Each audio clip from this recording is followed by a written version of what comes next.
Okay, folks. Welcome to Touchdowns All Day. We have an all-music episode today. Really rad. For the day, we're going to do Haymaker. And this is October 5th, 2002. This was an outdoor show on a nice stage in the middle of nowhere. And basically, the band had been on tour a long time at this point, and we were messing around with some different concepts about how to play, when to play, what to play. And I think we were so deep in that discussion that we managed to pull off what has been considered by the fans to be like one of the great shows, I guess. I don't know. I got to listen to it. Everybody tells me, Haymaker this, Haymaker that. Here we are, Haymaker the podcast. This is the time. We're doing it tonight. So buckle up and get ready to go because we're going to listen to the whole set of 10-5-2002. And I think this is the second set we're going to listen to, the whole set in flow state. So this is similar to what we did with the Philadelphia Citizens Bank Park baseball show. Similar concept. We're just trying this new format out because, you know, this is our podcast and we get to play around and have some fun. So let's try this out, ladies and gentlemen. If you've never heard the Haymaker shows, this is going to be a really, really great introduction for y'all into some great biscuits. I haven't heard these shows since when we played them. So I haven't heard these shows in a long time. So this is going to be really fun for me. And I'm excited you guys are coming along for the ride. 10-5-2002 Haymaker on the Touchdowns All Day with John Barber podcast. As always, folks, we have merchandise in our merch store. Grab a Touchdowns All Day t-shirt or a bathrobe or whatever we have in there. There's a bunch of good stuff. It's on the website, touchdownsallday.com/shop. And go get yourself some stuff. We have some sponsors. We have the Nugs.net app sponsoring the show today. They feature over 15,000 shows from your favorite bands. Listen to hundreds of shows from the Disco Biscuits and other rad artists. Plus, there's a growing collection of full HD videos. Check it out for free for 30 days at nugs.net/touchdowns. One lucky listener who signs up with the /touchdowns, you sign up for a free trial, one lucky winner will win an annual subscription. I love that. I love it when people give stuff away. It makes it so much fun to have the contests. I'm a big fan. So that's the Nugs contest. Also, a new advertiser on our podcast, Sunset Lake CBD. They're from Alberg, Vermont, which is just outside of Burlington. And it's a family-owned dairy farm. They used to make ice cream, or I think they still make ice cream for Ben & Jerry's. And they were like, well, you know, what goes with ice cream? Obviously, CBD products do. And they sent me a bunch of this stuff, and it was really, really great. I got to talk about this because Vic was on the phone with me, and Vic was like, what's a roll? And I guess I wasn't clear enough the last time I did the Sunset Lake CBD ad, because a roll is a pre-rolled joint.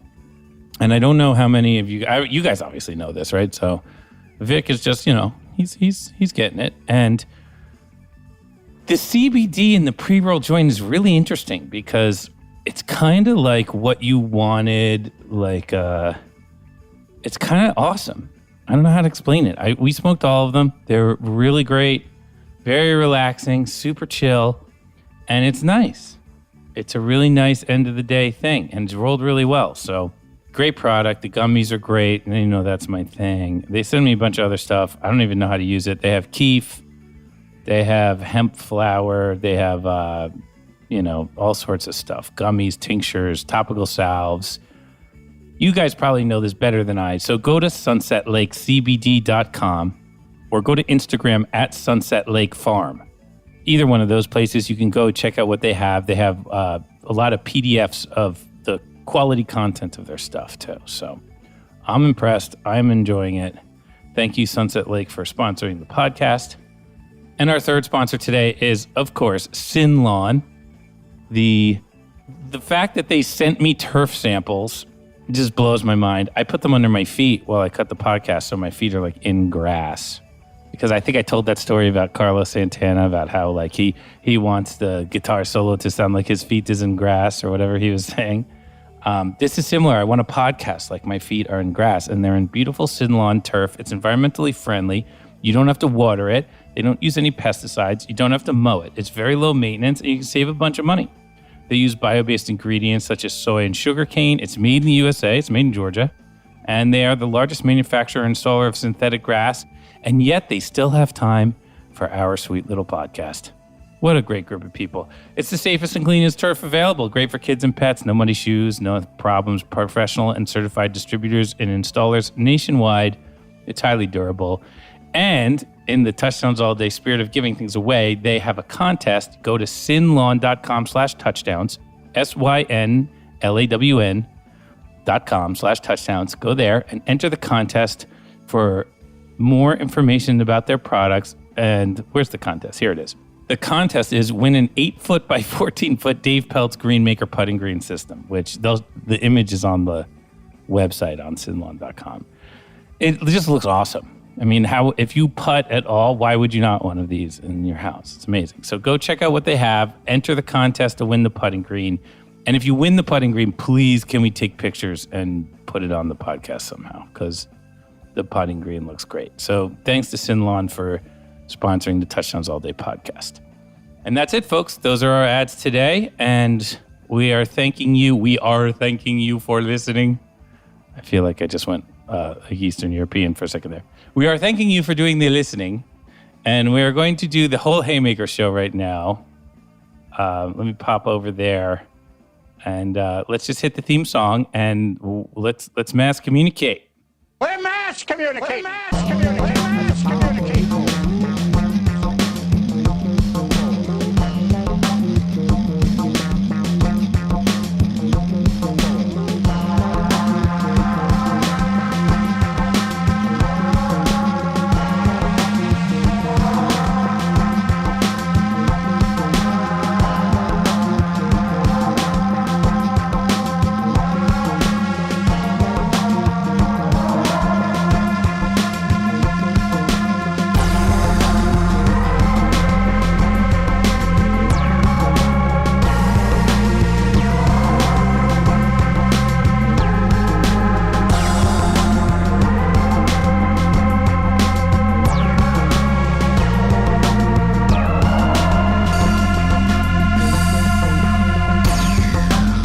You ever have one of those days where the music just can't be loud enough?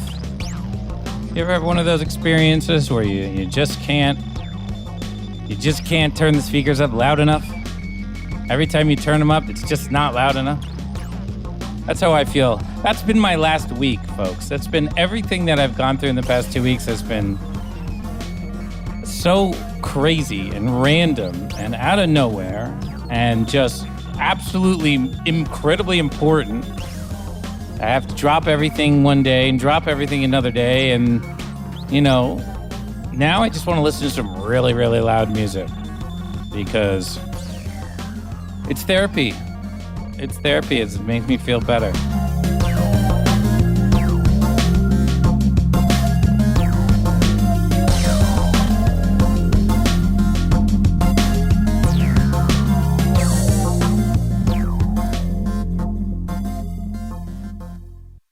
So a lot of you know that I had an acoustic show planned on the Couch Tour TV website for last Saturday, and we could not do that show because I had to go to New Jersey to be in a hospital for 4 days straight because someone in my family had an emergency brain surgery. So emergency brain surgery, folks, that happens. It was literally like one day everything was fine. The next day it was terrible. The next day it was brain surgery. And the next day it was kind of okay. Like it ended up okay. So a lot of people have, reached out and stuff, and that's great. And thank you. And everything's fine, obviously recuperation. But it is a shock. It is a shock when, there's so many bad things. There's so many hard things to deal with right now in life in general. I've never really experienced anything at this level, completely unemployed, can't go anywhere, people are dying everywhere. The country is at a level of unrest that is unbelievable. Everyone seems to be crazy who's in charge. And now, there's a bunch of things going on here in California where I can't even stay here anymore. And then suddenly I have a family member and I have to fly in the middle of the night across the country to go to a hospital. And it's just a lot. It's a lot for me. We are trying to get it done, though. We're here podcasting. This makes me feel good. Podcasting makes me happy. Makes me happy to talk to you guys. I'm happy to listen to Haymaker. I think this is going to be a lot of fun. I haven't listened to the show in forever. People still talk about it today. So my expectations are very high for this set. And cool, right? Have high expectations and then exceed those expectations, I guess, is the way to do it. We'll see what happens with the biscuits because, we're a little critical here on Touchdowns All Day podcast. You know what I mean? We like our biscuits to be as good as humanly possible. So we'll see what happens. So anyways, any of you out there who are like, yo, I know what you're talking about, man. I had this happen and that happened and this happened and that happened. And then it was just like one thing after another thing after another thing. A lot of us are going through that right now. And I feel for you, man. I feel for you. It's a tough time. For me, it was like distraction plus something I need to overcome, plus, I need to fix this. Oh, this has, it was problem solving until it became family and personal. And then it was just kind of disaster. You know what I mean? It was just weird change of like my whole perspective on the world went from, I'm just fixing, these are just problems. The Biscuits can't play a concert. Well, that's just a problem. I'll figure out a way to do a Biscuit concert. We'll make Couch Tour TV and we'll do live stream. Like there were problems and there were solutions. But when something happens to your people, to your clan, to your family, and, for a while there, the brain surgery was successful, but there was a while there where we were like, oh my God, we lost. Like it seemed for a second there like maybe we were too late. And that was, that was a tough day and a half. So anybody else going through stuff like that, I feel with you. It's really hard. It's really emotional. Like my sister was on the phone with me and she just broke down crying while she was on the phone with me. And I was just like, oh man, like this is so real, And that is, if you're going through hard times right now and you don't have that phone call, you're doing all right. That's the thing about this whole pandemic is you're doing pretty good if you don't have that phone call. If you do have that phone call, I feel for you because I got that phone call last week. It was something. It definitely shook me up in a weird way. So I'm going to try and relax and listen to some music because this is what music is for, right? Make you feel better. Turn the speakers up. I want to make the speakers as loud as possible. I put my earplugs in for those of you who are concerned about my ears, keep them safe. And it does allow me to put the speakers up twice as loud. It's kind of like I'm not really doing it to stay safe. I'm doing it so I can run both sets of speakers as loud as possible.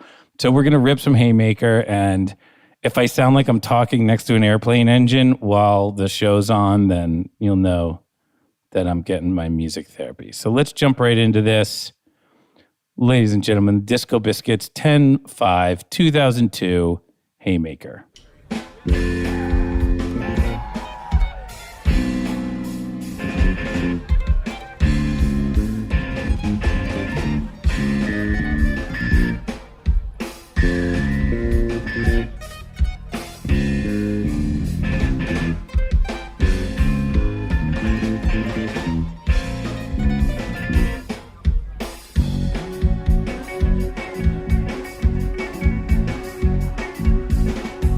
Honestly, opening a show with this song makes me laugh because what is that opening? Like, what does that accomplish? I still don't understand. I loved the opening when we put it in. Loved it. Thought it was the coolest thing ever. Now I'm just like, wow, people must think we're crazy.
Wow, this is the weirdest song.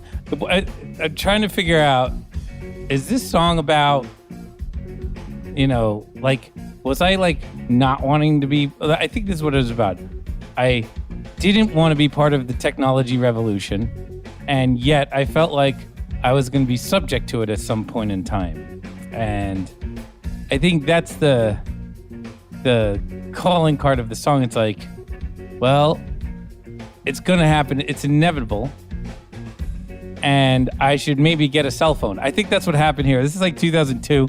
I'm about 2 years away from actually buying a cell phone for myself.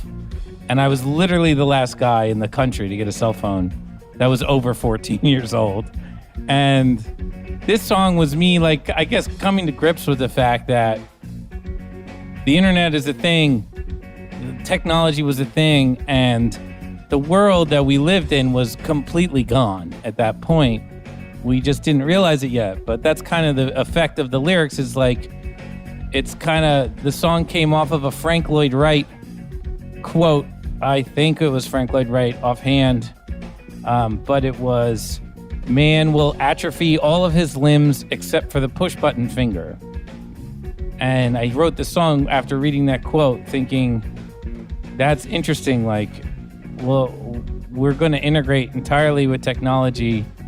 And then I think I like capped the lyrics off with a little homage to that line in the next section. All right, let's see what the band's doing here jam-wise.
Feels like this is turning into a house party to me. I like where it's going.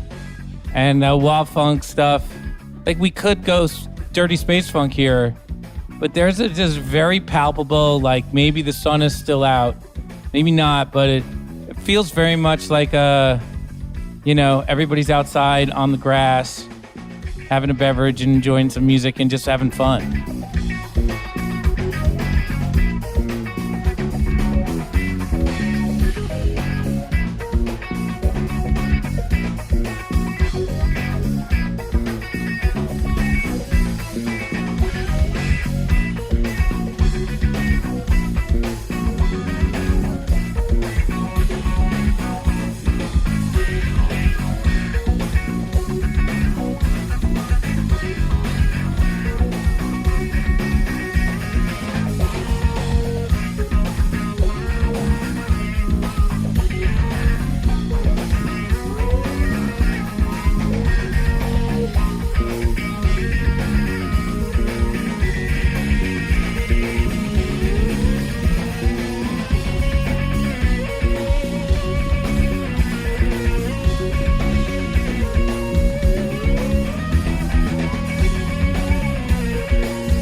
I love that lyric. That shit makes me laugh every time. I don't know why.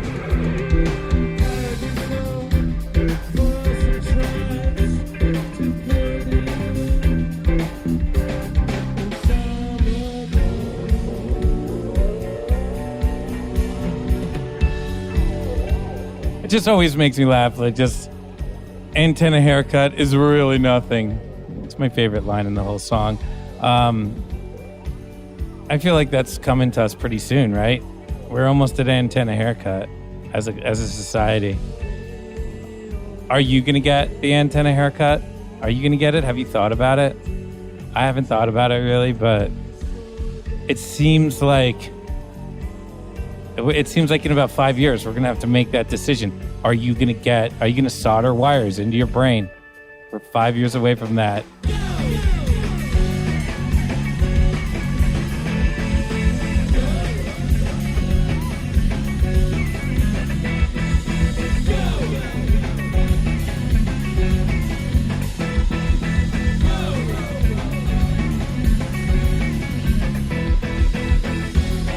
And then this jam right here is supposed to be what the superhighway of information feels like, coursing in and out of your brains. This is a sci-fi song. It's kind of like a weird non-musical atonal art piece, this song. I don't know what it is. But, it was always inevitable. It's always inevitable.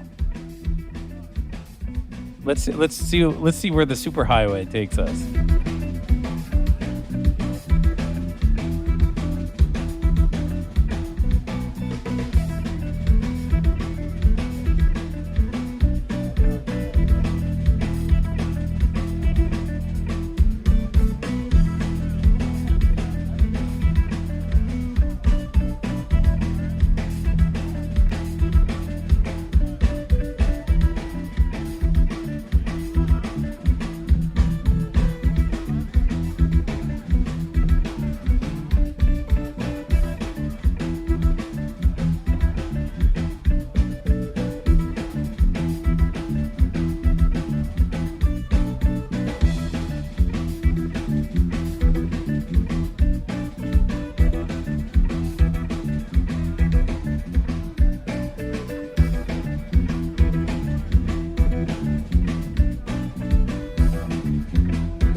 Very, very high energy opening jam. Feels like everybody's playing great. I could definitely play guitar over that jam and it would still work. It wouldn't be too crowded. There's a lot of space.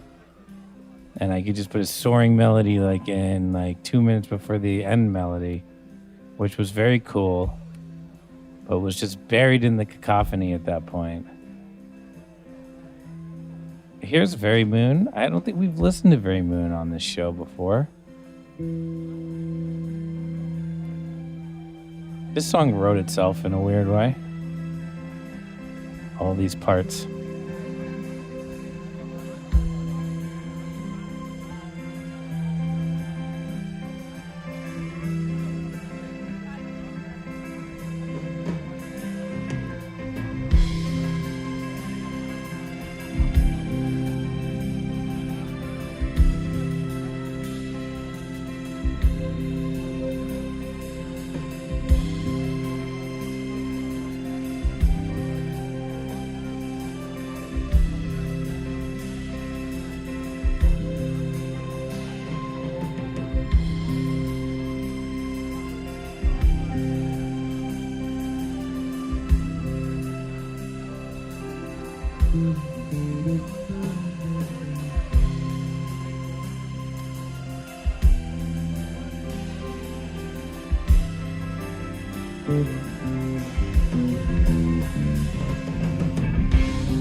things and everything he had. He built castles, boats, battleships, troops, and ironclad. In Miller, Bombay, came under the very moon. And when the children winning race, they found the emperor. The eyes and rain drive with the men of feet. And clean herself and soundly before she pays the beast. And that night she asked if everyone was with her fate to be. And then she met the flying man and there's a cross the sea. The earth stands on her head, till she step on him. As her husband down there to catch someone watching. The earth stands on her head, till she step on him. Underneath the very moon that each one is watching. The earth stands on her head, till she step on him. As her husband's down there to catch someone watching. The earth stands on her head, till she step on him. Underneath the very moon that each one is watching.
Well, I had a money melody there, and I left it, which means that we're probably going somewhere else because I could have capped the jam right there. It was beautiful. And now suddenly we're in this other weird place. And I wish I didn't do that, to actually be honest with you. I wish I played that out a little bit. I was in that mood. I'm in that mood right now. I want to hear more of it.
Okay, then. You can hear it in the crowd. The crowd is hearing this kind of unified ones jam that we're in and feeling it a little bit. And we're picking it up into like kind of a dancey tempo here. I wonder what's going to happen. I literally don't know. Clearly, Very Moon is in the past at this point, though. Whatever the transition was, it just occurred. And it's weird being in jam band because, you know, we're on stage and we're hitting this all together. And this isn't planned. Nobody has any idea what we're doing on stage, for sure. I mean, the crowd doesn't know, but on stage, we don't know either. So this is interesting to listen to, for sure.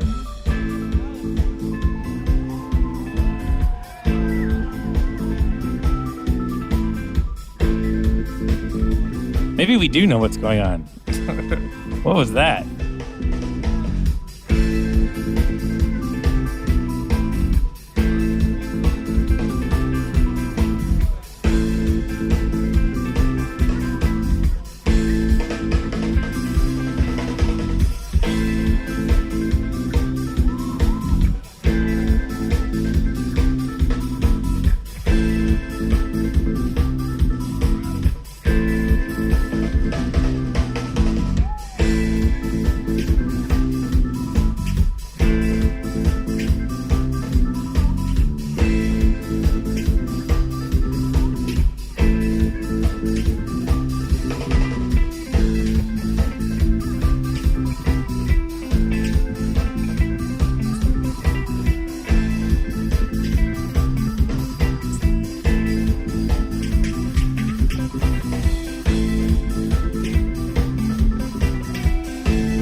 Woo, what was that? That was insane. That was crazy.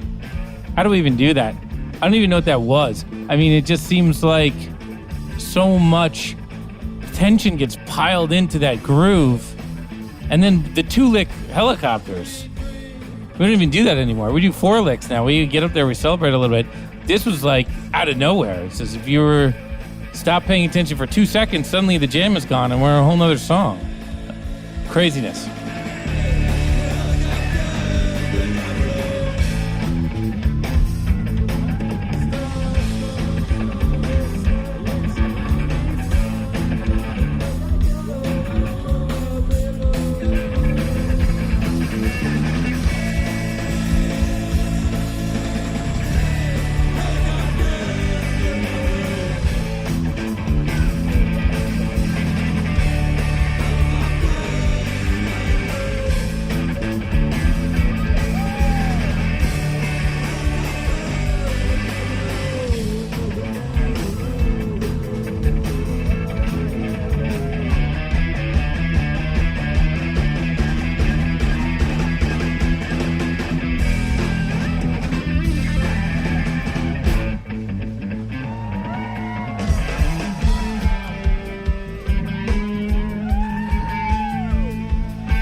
This is Bisco Burning Man Trance, courtesy of 2002. We were doing this back then. We got a nice heavy bass, some weird trippy sounds. What is that? I don't know. Sounds like a bunch of stuff going on. It's right at the tempo. It's right at the vibe. All we need is that silky voice to come over the top and be like, you are in the right place. You know what I mean? Or whatever the person says.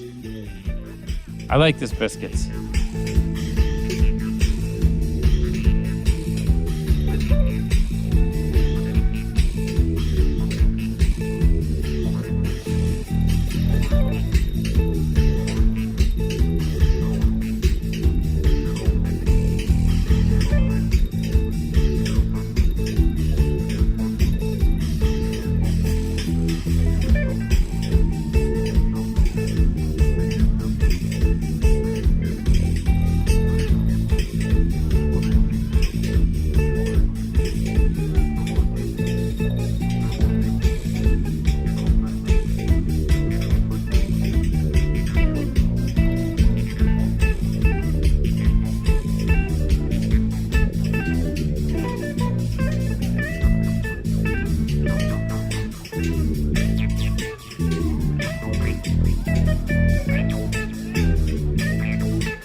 makes me laugh right there. I don't know. I did not see that coming. It's well done, though.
All right, ladies and gentlemen, during all this incredible funking that's going on, we have been blessed. Space Cookie, Mr. Adrian Santos, is here in the studio during COVID. How crazy. He was just in Turkey and almost every other country, and yet we're having him here in the studio with no temperature check. I think the wheels have flown off the How are you? Welcome to the studio. Hey, thanks, Sean. I appreciate it. It's I'm glad to be here. Glad to see you. Glad to meet River and the family. Yeah. It's been since before the lockdown since I've seen you. Right. So you haven't seen me since fatherhood began. Correct. Yeah. A lot has changed. Yeah. Has it? What's changed? I mean, you have a whole new look to you. I do? You're way fatter. I mean, you just look a lot happier. That's all I can say. Yeah, I feel happier. I agree. Yeah, It makes you happy. Yeah. You got to stay happy. So you set a good example. Yeah, I mean, You can't be like pissed off and moody around the kid because he just looks at you and like absorbs you, you know? yeah, you can tell when you look into his eyes. It's just like taking it all in. Yeah, it's an animal that we made out of breast milk. Just full of breast milk. It's just a weird, you know what I mean? It's like what happened with penicillin. They left some mold out in a tray and it became penicillin. Right. Baby's basically the same thing. Yeah, I mean, it's just, like you said, it's just a body of flesh just full of breast milk. Yeah, it's like a bicycle tire, you know? You just pump it up with breast milk and then it starts talking back to you eventually. You never really thought about it that way, but every baby I see now, I'm just going to see them as a container of breast milk. Right. And in that way, I feel bad about this whole conversation because they're more than just a container of breast milk. Yeah, you're right. You know, They are. I need to be more sensitive to that. Yeah, it was insensitive for me to say it in the beginning, honestly, but they have smiles and personalities. And ultimately feelings as well. Yes. Yeah. Breast milk plus feelings. And personalities. Dreams. I mean, River liked you a lot. It's one of those things where, because the baby never meets anyone because of COVID, when he does see somebody, he really lights up, and he really lit up when he hung out with you. Yeah, it's because, just a different species in his eyes, maybe.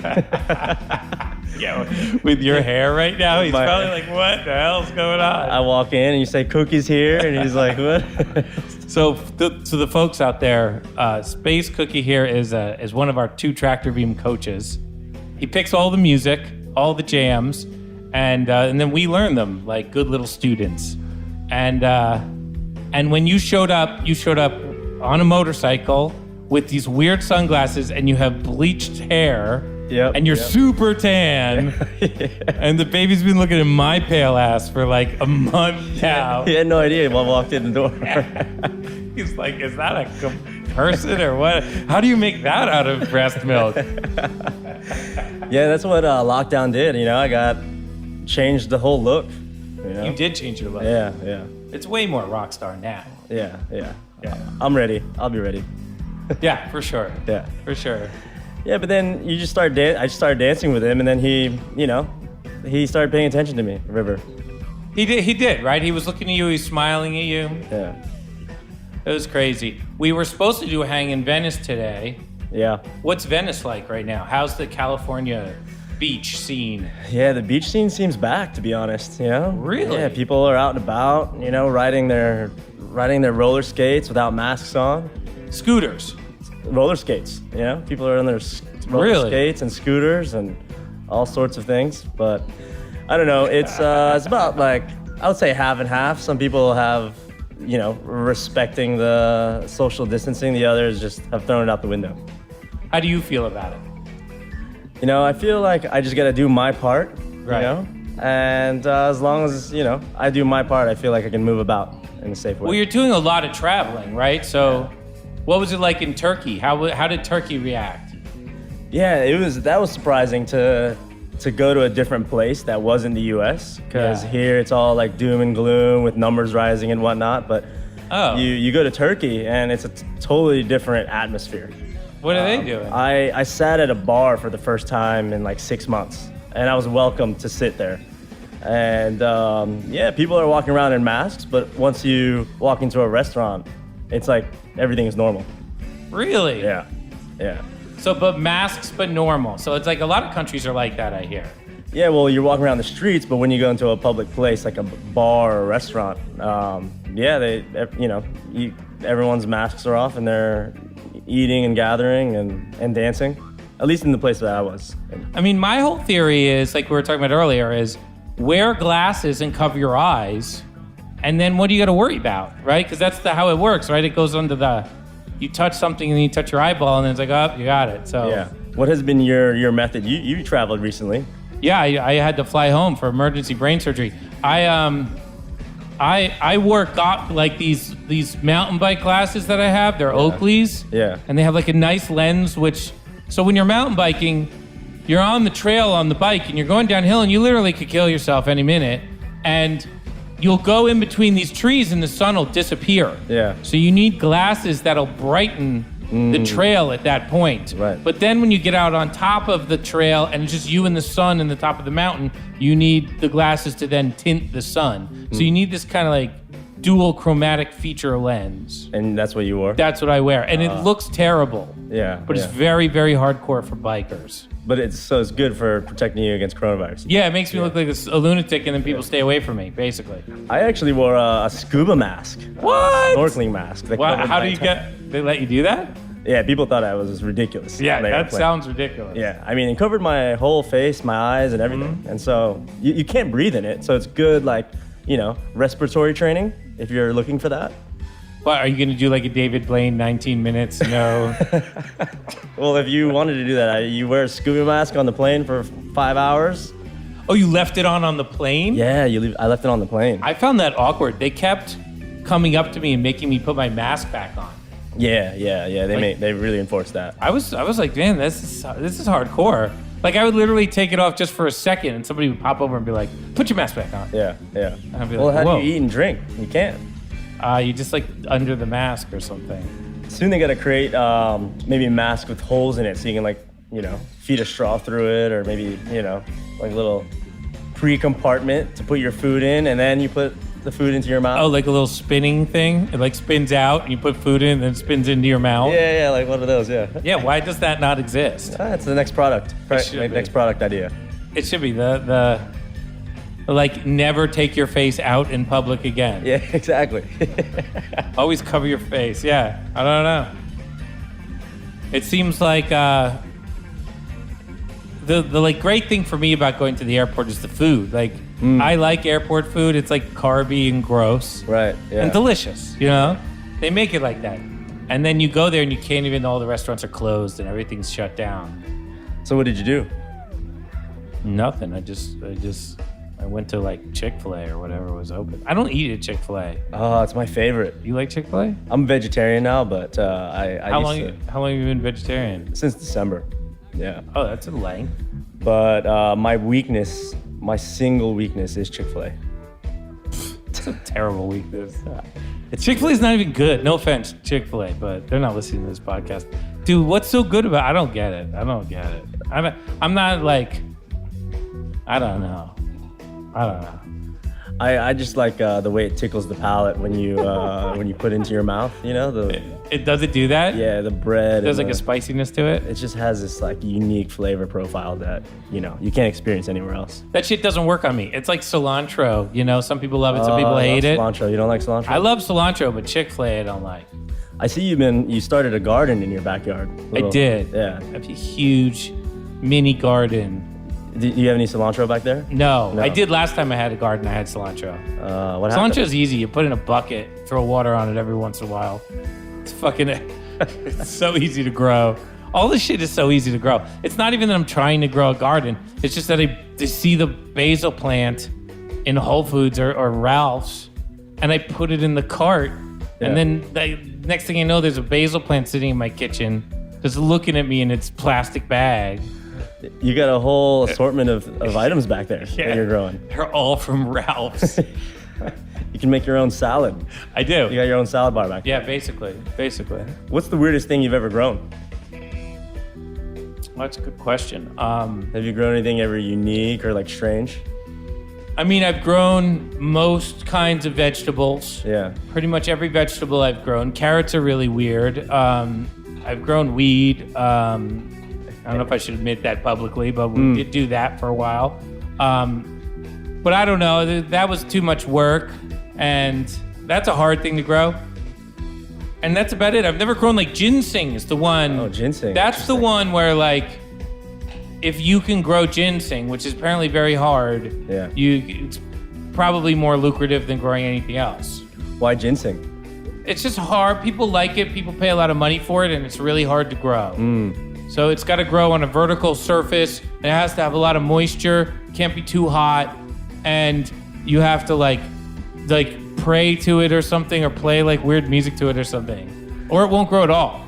Yeah, a specific frequency perhaps, yeah. Yeah, like cilantro, you just throw it on the ground and spill a water on it, and it grows. And it grows, but yeah. ginseng's a totally different situation, from what I understand. I haven't tried it yet. Have you witnessed any mutations in anything you've grown? Any weird mutations? Anomalies? I feel like, no, not really. No. Nah. You should try to experiment and try to create some mutations of your own, you know? Yeah, that would be next level, right? Right. That would be next level. I don't know how to do that. Do you know how to do that? No, no idea. No idea. I wonder if one of our podcast listeners, there's probably somebody who knows how to do that. Oh, definitely. Yeah. But I mean, just think of how weird they are for listening to this podcast in the first place. They're probably growing mushrooms since I think they're like legalized. I know, like, thank God, psilocybin. right? Yeah. Maybe this is like, I feel like our world could use an acid trip right now. Oh, absolutely. You know, everybody's so fucking crazy. It's like when you come out of acid, you always have this like, I kind of am relieved. Something got processed. I'm a little relaxed right now. Like, Yeah. I feel like I figured something out. Who knows what that is? If you were to dose the planet Yeah. or a small town, what would your delivery mechanism be? Would you like tell people or do you think you'd try to sneak it in? Well, I mean, I definitely wouldn't dose the world with coronavirus, so whoever had that idea is a fucking asshole. But Right. I think, I don't know, like, you would have to make something like a soda and then put it out there, you know? Like they have, so we get these Sun Lake CBD gummies. Right. And they're CBD and it's delicious, right? And you just pop a CBD and it is what it is. I mean, I think it does something, but it's very subtle and very nice because you would still carry on with your day, Yeah, yeah. you know, which I like. So if you had a mushroom version of that, which I think might be coming, Right. that might change your day a little bit. Yeah. I agree. The problem is the people who need to take it are not going to take it.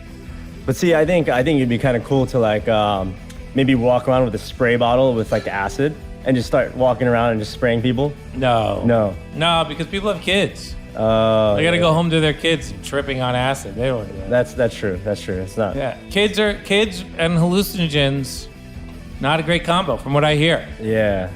It's unfortunate. Maybe it is. I don't know. Yeah, but I mean, for the people that need it, we need to target those people. Yeah, You know? it's true. It's true. Maybe we'll figure out a way to do that using tractor beam or something. Tractor beam them into a different mindset. I mean, they already are when they experience it. Yeah.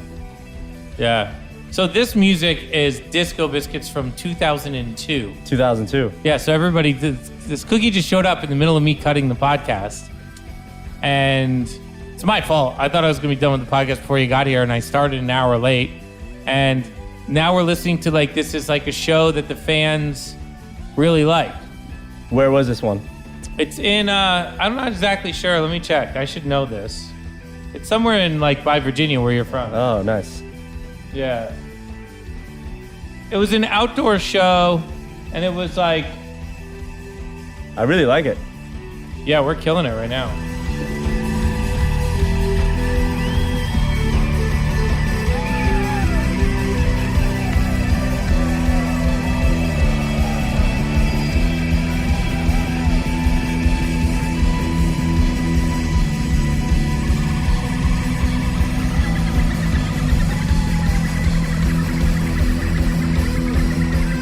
This is hard right here. Hold on. Let's listen to some music for a second. All right.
Crazy that like all that we kind of jumped in at the top of the jam there. Yeah.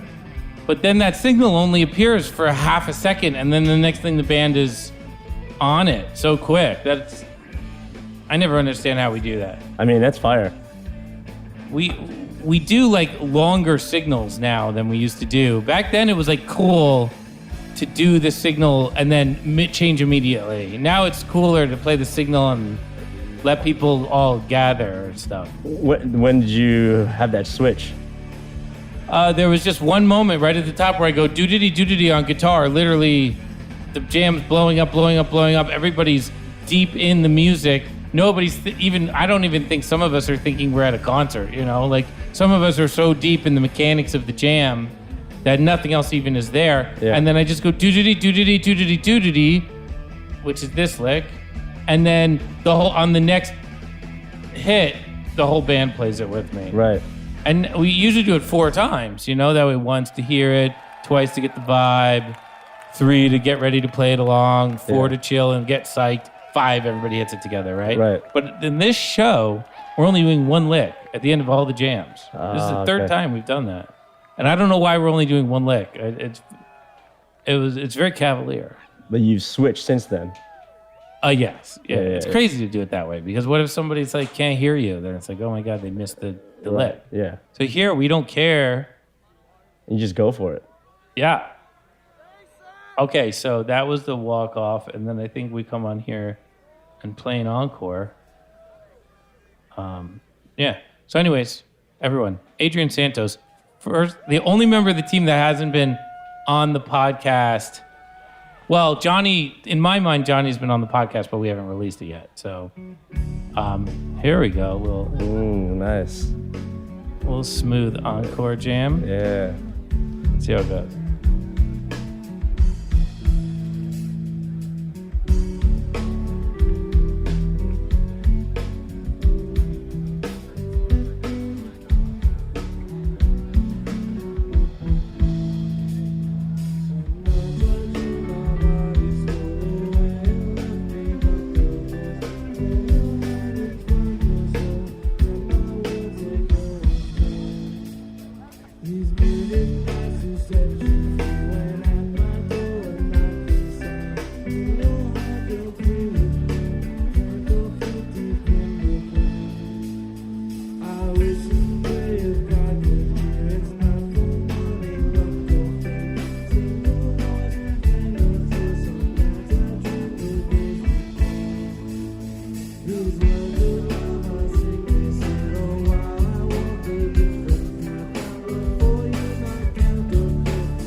philosophy. You just have to get to it, birdies and mine, just like mine.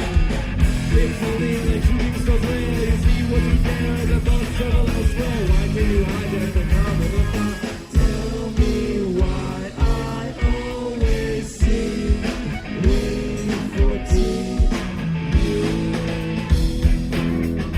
All right, early kitchen mitts, different vocals, slightly different melodies. This I always felt was our California surf rock song. This has that kind of vibe, yeah. It's that like, you know, love at all costs, surf rock vibe. Yeah. Good encore song.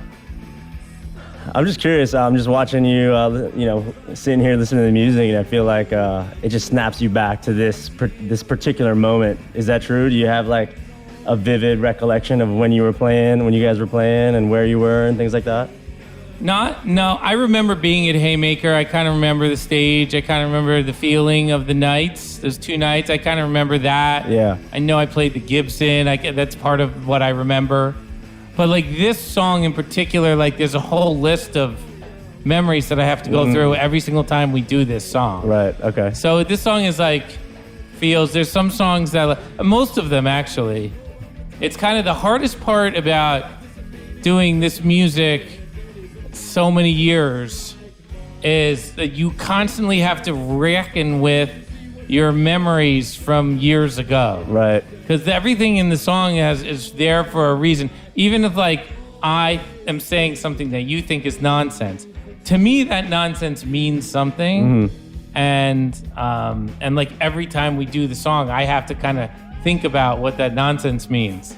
I guess that makes sense because like all the memories kind of like merge together, and you kind of have to like try to deconstruct it. Yeah, and it's like it's just like the feeling, like you get the feeling. The song gives me the feeling that I was in at that time, which made me write the song. So I don't know. It's really cool to like listen to the music, but also watch you listening to the music, because I can kind of tell there's kind of transports you in a way. Yeah, it's weird. Yeah. It's weird. I was talking about it earlier in the podcast. There's a song that we play because I was like anti-technology. And you know me, like I'm very pro-technology. Right. But that was a switch like in a yin-yang, the way it just goes from it's white and then just goes to black, right? Yeah. I literally was the least technology person, and we started the show with a song that I wrote about, I'm least technology person, and I like it, but this is happening and I don't have any choice. Right. And like that's what the song is about. And it's the same thing. When you listen to it, you have to think about that. Who was that person that wrote that song? You know, what would that person think of us now? Almost, right, yeah. You know? Yeah, that makes sense. I don't know if you're at liberty to share, but is there any songwriting going on at the moment? Well, I definitely wrote a baby album. Yeah. I don't know what I'm going to do with that. I don't know. It's very baby. It's very album. And then, I don't know. There's a couple other songs that were written like during the George Floyd thing. I don't know what I'm going to do with those. There's just like, there's some stuff percolating. We have a bunch of new songs in the set that we are kind of pushing around and recording a little bit. I think that now that like, everybody wants to kind of like get together and make some music. Right. No matter. Where before it was like, let's wait this thing out, And now it's like, let's go out into the storm and brave the storm. Right. And it's just a different perspective from the band. Yeah. And from my point of view, it's going to be more like there's more things that can happen. Right. I was worried for a while there. I was like, oh man, if COVID gets worse, we got real problems. I think there's a way to do it to come together in a safe way, so you guys can continue to create and share with your fans, Yeah. I mean, look, you're traveling around the world. You seem fine. Yeah, I mean, there's a safe way to do it. Yeah, I mean, if everybody can get into one location, there's a lot of options for disseminating the music, and there's a lot of new music to play. I think now, like, there's going to be something great that comes out of all this. There's a lot of emotion wrapped up right. in this whole, like, You know, like this feels like this is like a song about a love that I just couldn't hold on to no matter how hard I tried. It was too explosive. And then the post-COVID stuff is like all gonna have like another trick to it. There's another layer. Like, for instance, I'll give you an example. If I'll go to YouTube, you know, at night, sometimes I can't sleep. I'll go look around YouTube and see if there are cool videos to watch. And if it's anything that was put on YouTube before February 2020, I won't even look at it. You're just looking for all like what's if it's anything that's over a year old, I'm just like, that's pre-COVID. They don't even know what life is like back then. You know what I mean? Right. It's probably wrong. It's probably flat Earth or some stupid shit. You know? So I just look at, that's how I search now. I want to have a button on YouTube that's like nothing before coronavirus. Yeah, no pre-COVID stuff. Nothing. Because it's a different time. It's just like a whole nother perspective on shit. I do think you're right though. There's a lot of emotion in these times, but I do encourage you guys. Like I think people need the music that you guys are writing on these hot topics. You know, I think it could really lift people up. Or, I mean, the more music, the better. And I'm hoping to get the band to a place where we can have the explosion that we were trying to have. Like you were part of it. We were on the phone every week. Yeah. And you were focused on Tractor Beam. And Tractor Beam ended up awesome. Oh, it was amazing. It was awesome. That New York show was incredible. Yeah, you were at that show. Yeah. Explosive. Yeah, that show was just like, and that was all Tractor Beam. Yeah, it was all Tractor Beam. Yeah, so we were there, and artistically, like the new songs were really raw, but they all had like a life of their own. You know, which is like what my focus is. Like, you put the new songs in so that they feel like they've been worn like a pair of shoes a little bit, you know? Right.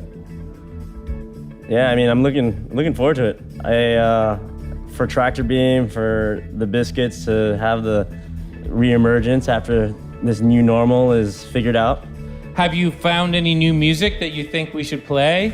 Oh man, I have a lot of new music. I've been compiling potential Tractor Beam sets.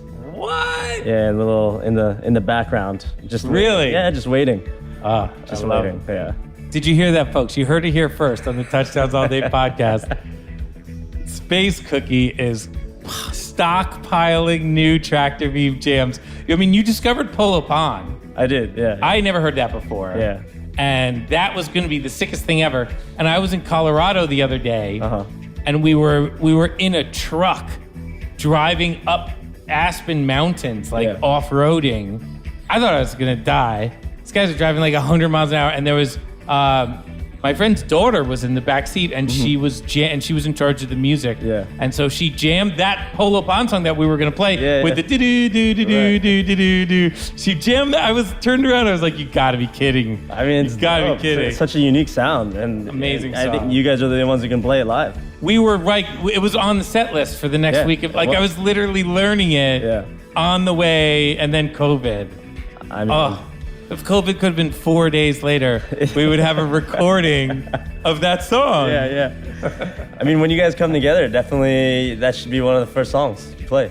Yeah, it should be. That was the one that I was most psyched about. And then one of our new songs, "Running Away Into the Night," came together really well. Yeah. And we actually did that one at the baseball field. That one came together. I don't know. I feel like it's like one of those things where we had the right chemistry. Yeah. And then we just got to put that back together. I wanted to ask about that. How did the baseball field? How did that feel to you guys getting together again? It was awesome. Yeah. Well, the band played incredible. Right. Which is just a testament to whatever they're doing to stay sharp. You know, everybody played really great. Yeah.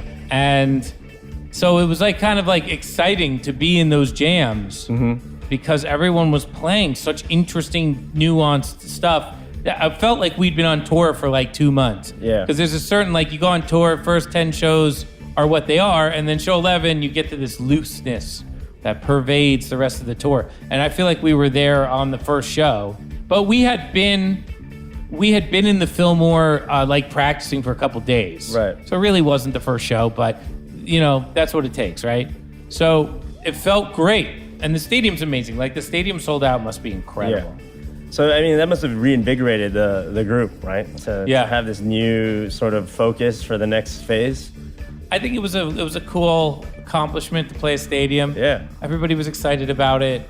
I mean, it looked dope. Yeah, and it looked great. Yeah. And, it was a live stream. Like, live streaming is going to be the future, I think, because for the Biscuits, like, if we can make our Couch Tour TV site work, where we live stream all the time, we can just produce so much music for people. Yeah. Like, let's check in with this jam for a second and see where we're going. Perfect. Because I want to hear what this is. This sounds crazy.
All right, so that's Run Like Hell by Pink Floyd. And then we'd probably do a huge jam. And since it's the encore, we'd probably stay and Run Like Hell. So let's see where the band goes here. This is kind of, feels like we're pretty amped. Let's see where the jam goes. All right.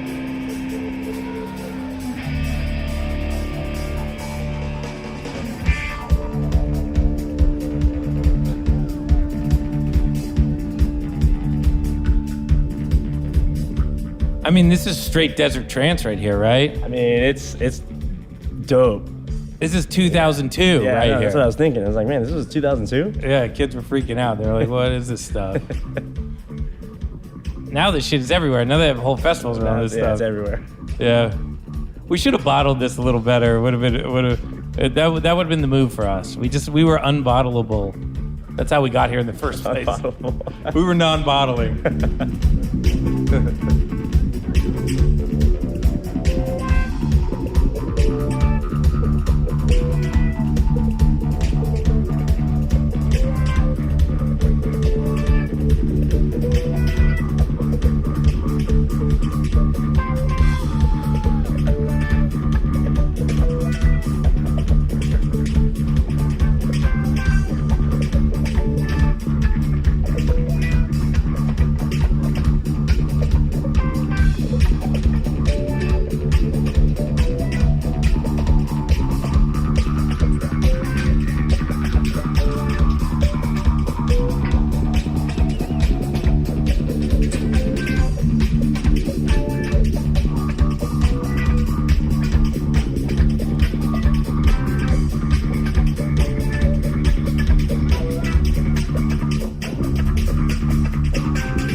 I love that move that Sammy just pulled.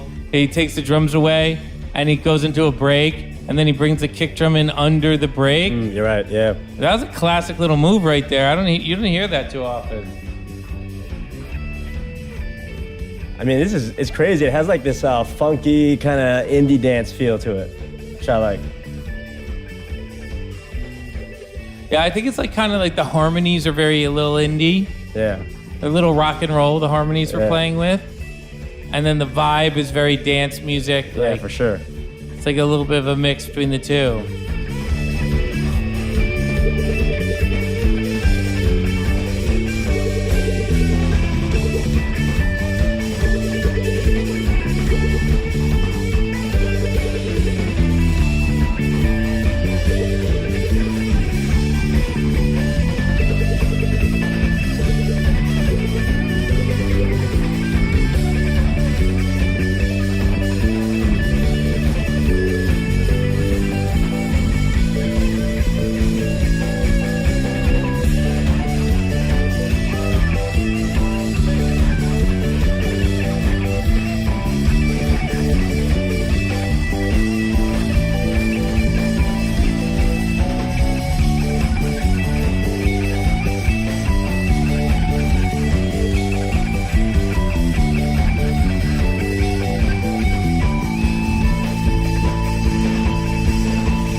We'll be back out on the East Coast in a couple of weeks. Playing at the Nation in DC and some other such things. We'll see you guys very, very shortly. Have a great day.